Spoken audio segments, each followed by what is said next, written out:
Baghdad میں ایک نوجوان تھا، وہ بہت خوبصورت تھا۔ وہ گھوڑوں کے نعل بناتا تھا اور گھوڑوں کے سموں پر چڑھاتا تھا۔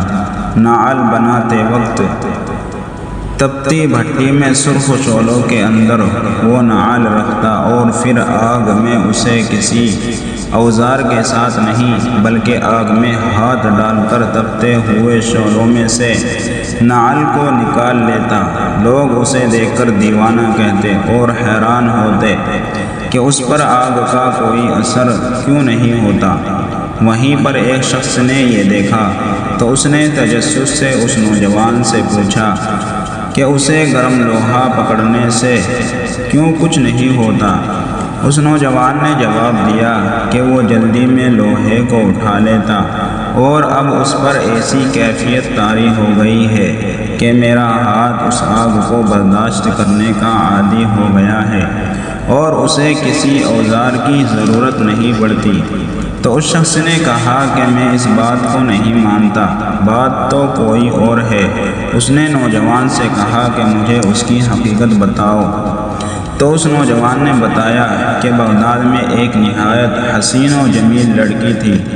جب اس لڑکی کے والدین عمرہ کے لیے گئے تو کسی حادثے کا شکار ہو کر اس کے والدین فوت ہو گئے اور وہ لڑکی اکیلی ہی اس شہر میں رہتی تھی۔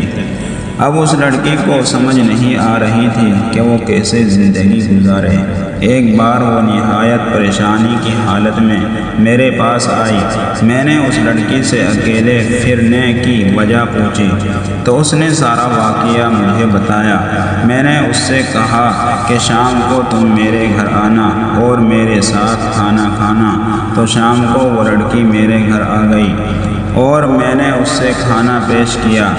جب وہ لڑکی کھانا کھانے ہی لگی تھی تو میں نے دروازہ بند کر دیا اور میری نیت بدل گئی کیونکہ اس وقت آسان موقع تھا۔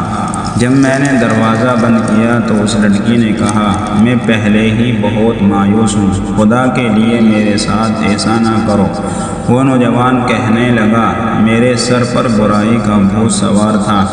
میں نے اس لڑکی سے کہا مجھے ایسا موقع پھر نہیں ملے گا، میں تمہیں نہیں چھوڑ سکتا۔ اس لڑکی نے کہا کہ میں خدا اور رسول کے نام پر تم سے درخواست کرتی ہوں، میرے پاس سوائے میری عزت کے کچھ نہیں ہے اور اگر میری عزت بھی چلی گئی تو میں ایک زندہ لاش بن جاؤں گی۔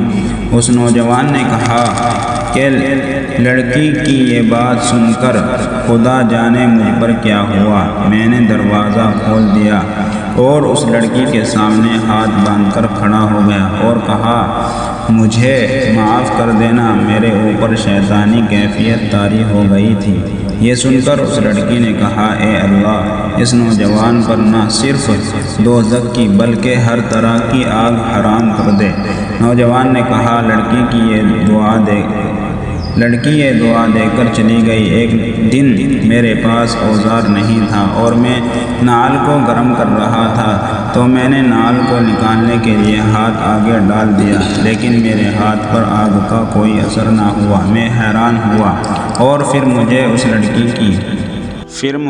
لڑکی کی وہ دعا یاد آئی اور تب سے لے کر اب تک میں دھکتی ہوئی آگ میں سے بغیر اوزار کے نعل کو نکال لیتا ہوں۔